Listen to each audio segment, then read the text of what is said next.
दोस्तों, भारत के खजाने यानी कि भारत के विदेशी मुद्रा भंडार से एक काफी बड़ी खबर सामने निकल के आ रही है, जिसे सुनकर के आप कमेंट बॉक्स में जय हिंद जरूर लिखेंगे। बड़ी खबर यह है कि भारत का विदेशी मुद्रा भंडार एक बार फिर ऊंचे स्तर पर जा चुका है और वो भी एक ऐसे समय में जहां पूरी दुनिया पर टैरिफ लागू किया जा रहा है। भारत ब्राजील पर 50% टैरिफ, चाइना, बांग्लादेश, रूस जैसे देशों पर तमाम प्रतिबंध लगाए जा चुके हैं। रूस और यूक्रेन के बीच घमासान शांत नहीं हो रहा। ट्रंप पुतिन की मीटिंग तक हो गई। भारत पाक के बीच में सीज फायर हो गई। इतने बड़े बड़े युद्ध हो गए, इसके बावजूद भी भारत का विदेशी मुद्रा भंडार लगातार बढ़ रहा है और अब ये बढ़कर के लगभग 693 अरब डॉलर पहुंच चुका है। लेकिन इसके पीछे सिर्फ एक वजह नहीं बल्कि कई ऐसे रीजंस हैं, कई ऐसे फैसले हैं भारत सरकार के जिनकी वजह से ये आउटपुट देखने को मिला है। तो जानते हैं सब कुछ। तो क्या कुछ फैसले लिए गए हैं भारत सरकार की तरफ से विदेशी मुद्रा भंडार को बढ़ाने के लिए। यदि आपको काम पसंद आए तो वीडियो को लाइक, चैनल को सब्सक्राइब जरूर कीजिएगा। तो भारत के बाहरी क्षेत्र की स्थिरता को मजबूत संकेत देते हुए देश का विदेशी मुद्रा भंडार, जिसे हम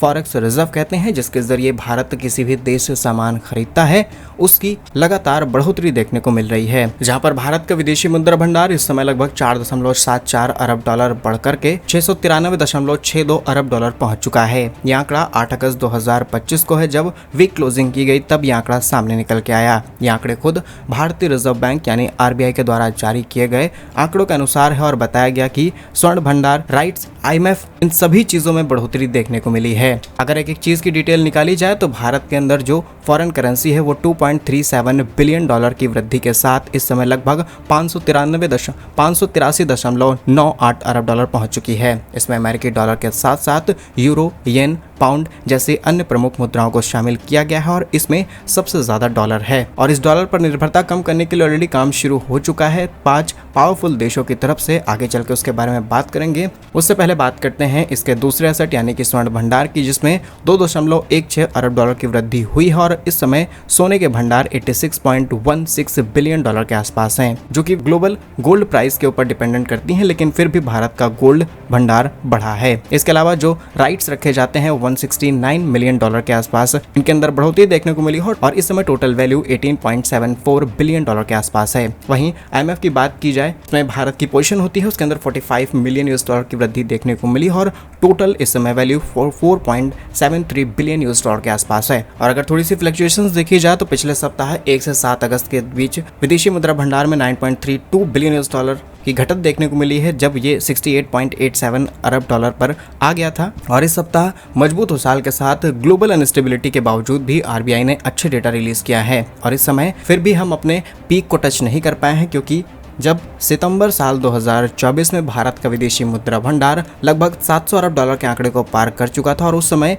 704.885 अरब डॉलर यानी कि लगभग आप कह सकते हैं 705 अरब डॉलर के उच्चतम स्तर पर पहुंच गया था और वर्तमान में ये 693.6 बिलियन यूएस डॉलर के ही आसपास भटक रहा है। इसके पीछे अगर मुख्य वजह की बात की जाए तो आरबीआई ने विदेशी मुद्रा भंडार में हस्तक्षेप की है, लेकिन अभी भी बहुत सारी चीजें, बहुत सारी पॉलिसीज और बहुत सारे इंटरनेशनल रिलेशंस इस चीज को अफेक्ट कर सकते हैं और जिस तरीके से डॉलर को लेकर के बातचीत चल रही है, ये आगे चल के विदेशी मुद्रा भंडार में इम्पैक्ट ला सकता है। ये पॉजिटिव और नेगेटिव दोनों में हो सकता है। अब इसके इंपॉर्टेंस की बात की जाए तो विदेशी मुद्रा भंडार वो करेंसी है जिसका इस्तेमाल करते हुए आप दूसरे देशों से चीजें खरीदते हैं, फिर चाहे वो किसी भी देश से हमें इंपोर्ट कराना हो उसके लिए पेमेंट यहीं से जाती है। और दूसरी बात कि जब आपका विदेशी मुद्रा भंडार बढ़ता है तो जो ग्लोबल इन्वेस्टर्स हैं वो आपके देश में पैसा डालते हैं, फिर चाहे वो फैक्ट्री सेटअप करनी हो, मार्केट के अंदर इन्वेस्टमेंट करनी हो या फिर अलग अलग सेक्टर्स में इन्वेस्टमेंट, वो सब सडनली बढ़नी शुरू हो जाती है। इसके अलावा रुपए के बजट में आसानी से उसे सहारा दिया जा सकता है और जिस तरीके से कंपैरेटिवली डॉलर